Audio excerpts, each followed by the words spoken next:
নামাজ পড়ে মোবাইলের মধ্যে অ্যাপসে জুয়া খেলে।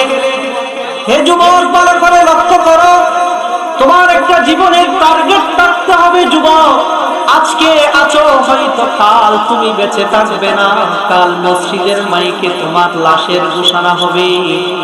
এমন হতে পারে যুবক, তুমি মোবাইল নিয়ে যে মোবাইলের অ্যাপসে জুয়া খেলে খেলে লক্ষ লক্ষ টাকা যে শেষ করে দিচ্ছ, দেশের সম্পদ, মা বাবার সম্পদ, ছেলে সন্তানের সম্পদ নষ্ট করে যাচ্ছ, কাল হাসরের মাঠে আল্লাহর কাছে জবাব দেওয়ার মতো কোনো উত্তর খুঁজে পাবে না। আমার আল্লাহ বলেন, ইয়া ওয়াইলাতানা মা লিহাযাল কিতাবি লা ইউগাদিরু সগীরাতান ওয়ালা কাবীরাতান ইল্লা আহসাহা।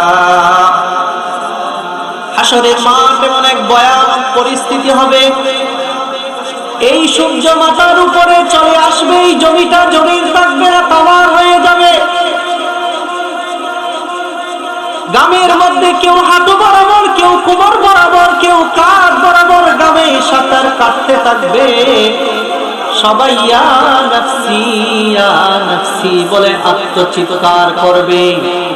হাসরের মাঠে হিসাব নিকাশ শুরু হওয়ার পর্যন্ত এমন ভয়ানক পরিস্থিতি হবে, এবং গরম হবে, মানুষের মাথার মগজগুলো বাতের মাড়ের মতো কানের ছিদ্র, নাকের ছিদ্র দিয়ে বের হয়ে পড়বে। এই কঠিন পরিস্থিতিতে কেউ কাউকে চিনবে না।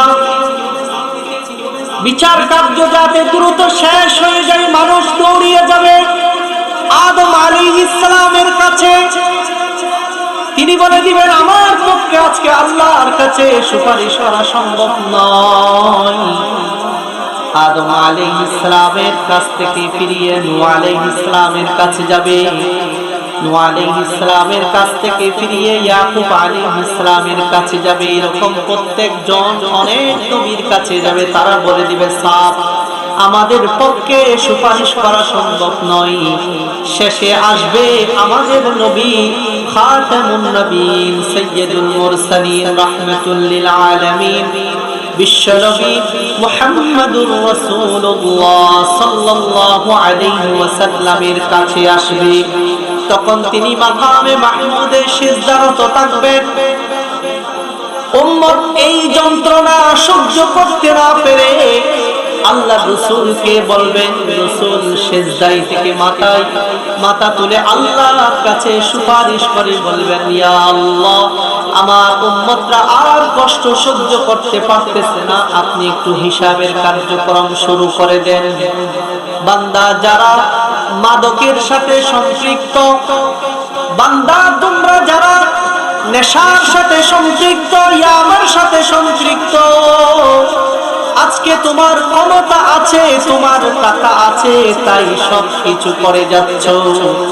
বুঝো, একজন ভাই যদি দেশ থেকে বিদেশে পাড়ি জমিয়ে দেয়, বাংলাদেশের টাকা বিদেশে চলে না, ওই দেশের টাকা নিয়ে কি করতে হয়, সেখানে চলতে হয়।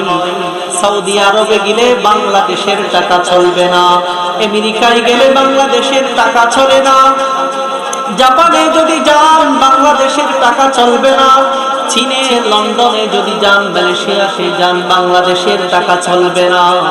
ওই দেশের মুদ্রা, ওই দেশের দিরহাম, ওই দেশের ডলার নিয়ে চলতে হবে। ঠিক আপনি যখন কবর পাড়ি দিবেন, কবরের জগতে চলে যাবেন, দুনিয়ার কিছুই চলবে না।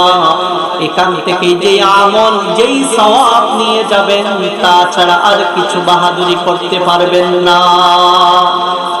যুবক, আজকে তোমার ক্ষমতা আছে বিদায় তুমি লক্ষ লক্ষ টাকা মোবাইলের পিছনে তুমি ব্যয় করতে পারো। তোমার ক্ষমতা আছে বিদায় তুমি সব কিছু করতে পারো। এই দুনিয়াটা একটা পরীক্ষার হলের মতো। একটা ছাত্র পরীক্ষা দেওয়ার জন্য 1 মাস 2 মাস পর্যন্ত প্রিপারেশন নিতে থাকে। মাত্র পরীক্ষা দিবে 3 ঘন্টার জন্য। পরীক্ষক যারা আছেন তাদের সাথে ছাত্রের সাথে খুব ভালো সম্পর্ক, খুব নিবিড় গভীর সম্পর্ক, তার সাথে অনেক সময় দেখাশোনা হয়, তার থেকে পড়াশোনা করেছেন, তার থেকে প্রাইভেট পড়েছেন, কিন্তু পরীক্ষার হলে ঢোকার পরে ওই পরীক্ষার্থী যারা আছে তাদেরকে পরীক্ষার হলে ডিউটিরত কোনো মাস্টার চাইলেও কখনো সে বুঝিয়ে দিতে পারবে না। আমার আল্লাহ বলেন, বান্দা তোমাকে দুনিয়াতে পাঠিয়েছি ভালো মন্দ খারাপ সব কিছু বিচার ব্যবধান করার জন্য। আমি তোমাকে ব্রেন দিয়েছি, তুমি চাইলে ভালো কিছু করতে পারো, তুমি চাইলে খারাপ কিছু করতে পারো। মনে রাখবা, যখন আমার কাছে আসবা, ইয়া ওয়াইলাতানা মা লিহাদাল কিতাবি লা ইউগাদিরু সগীরাতান ওয়ালা কাবীরাতান ইল্লা আহসাহা। বান্দার হাতে যখন আমলনামা দেওয়া হবে, বান্দা ওই হিসাব খাতা থেকে বান্দা আফসোস করে বলবে, ইয়া আল্লাহ, ঘরের দরজা জানালা সব কিছু বন্ধ করে দিয়ে মোবাইলে আমার চাচাতো বোনের সাথে একটু কথা বলছিলাম, আমার প্রেমিকার সাথে একটু কথা বলেছিলাম, মোবাইলের মধ্যে একটু জুয়া খেলেছিলাম, এই যে অন্যায় অপরাধের কাজ করেছিলাম, এটা তো পৃথিবীর কোনো মানুষ দেখে নাই, সমাজের কোনো মানুষ দেখে নাই, কিন্তু দেখা যায় এই গুনাহের লিস্টটি এখানে এই হিসাবের খাতার মধ্যে দেখা যাচ্ছে। আমি যে আমার ভাইয়ের উপরে জুলুম করেছি, আমি যে আমার প্রতিবেশীর উপরে জুলুম করেছি, আমি যে আমার আত্মীয় স্বজনের হক আদায় করি নাই, আমি যে আমার মা বাবার সাথে নাফরমানি করেছি, আমি আমার মা বাবার অবাধ্য হয়েছি, আমার মা বাবা আমার উপরে অসন্তুষ্ট হয়েছে, সব ধরনের গুনাহ চলে আসছে। হাসরের মাঠে আল্লাহ বলবেন, বান্দা আজকে আফসোস করলে কাজ হবে না, আজকে আফসোস করলে কাজ হবে না, কাল হাসরের মাঠে বান্দা আফসোস করলে কোনো কাজ হবে না।